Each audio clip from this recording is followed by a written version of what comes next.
好，大家好，我是阿皮。过完元旦，宝梦旅途终于正常开播了。这集小智可是收服了宇宙最帅宝梦3羽农，非常精彩，一起来看看吧。博物馆馆长有事要拜托小智和小豪，据说加拉尔地区探查出了稀有化石，希望他们去调查一番。小智和小豪自然是想去的，但小春却顾及于学业，原本不打算去。但伊布对于加拉尔地区有着强烈的向往之情，所以小春还是决定去了。三人一时坐上了前往加拉尔地区的飞机。小春也不好和老师请假，得到只需要将此次旅程总结成报告的回复。估计后续小春也要长时间旷课了。刚到旷野地区，因为小春伊布过度兴奋，导致他激怒一只野生地幔岩。小也不多废话，派出闪耀王牌将其打倒后一球收服。然后众人来到发掘点，在这里他们认识了2位，通过名字就知道他们并不靠谱的博士，一个叫粗心，一个叫粗野。我的天哪，你的爸妈是怎么取名的？不知道为何这里发现化石都是零散破碎的。粗野表示多找找大概就能发现整只宝梦的化石。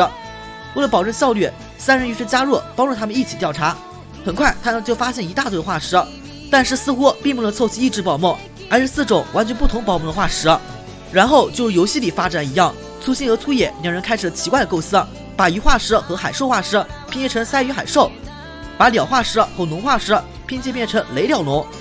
小看着这鬼畜一般的构造，表示这肯定是错误的。当然小智又惊叹于科学的伟大之处，有了猜想，于是2人准备将化石复原成宝梦。粗心拿出一个化石复原装置，就在他讲述原理的时候被粗野打断了。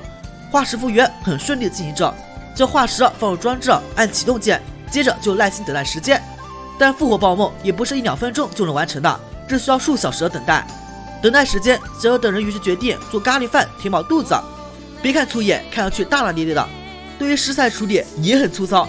他突发奇想的将小春做奶油加到咖喱饭中，做出外貌类似黑暗料理的咖喱饭，却没想到成品意外的美味。这可能就是人不可貌相吧。其实这部分内容对应的就是游戏中旷野地带野营，动画的这段表现的还是可以的。一顿饱饭之后，众人在原地休息，突然复原装置发出声音，粗野表示复原完成了。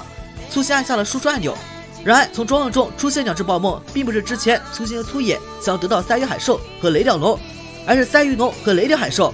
原来是之前粗心把装有海兽化石和龙化石盒子搞反了，从而产生了2只新的宝梦。小人热情的上去和鳃鱼龙打招呼，却没想到鳃鱼龙张开血盆大口就要咬小智。看起来小巨和云露莎后继有人了。这特殊的打招呼方式可是吓到小智了，连忙跑路。皮亚就被逼的使用电网想要阻止鳃鱼龙，鳃鱼龙则使用水枪反击，却没想到打到雷鸟海兽。雷鸟海兽也很生气的使用冰冻之风冻结了地面，让小智脚底打滑，冲过了鳃鱼龙，直接把小智带跑了。然后鳃鱼龙一路狂奔，穿越了沙漠，来到一个湖泊前，直接跳了下去。原来他只是想游泳而已。于是小智带着他去周围逛一逛，这让鳃鱼龙非常开心。而另一边，鳃鱼海兽还在发狂，还把2位博士给冻住了。小豪明白小智不在，只能靠自己对战了。小豪先让闪耀王牌用火焰将博士解冻，接着派出地幔岩和鳃鱼海兽对战。正当双方僵持不下的时候，小智带着鳃鱼龙跑了回来，直接把雷鸟海兽撞晕了。雷鸟海兽起身之后也冷静下来，2只化石宝梦冷静下来，其实意外的乖巧。看2只化石宝梦和小智和小豪关系这么好，2位博士当即决定让小智和小豪照顾这2只宝梦，他们拿到数据就满足了。于是，在征求完2只宝梦意见后，小豪收服了雷鸟海兽，小智则收服了鳃鱼龙。而小春也逐渐理解了旅行的快乐，他决定接下来也继续跟小智和小豪四处旅行，终于不用当路人女主了。下一集，小智的大葱鸭总算是登场了。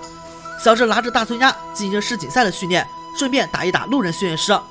不知道他会不会进化成帅气的葱油兵呢？我是卡皮，咱们下期见。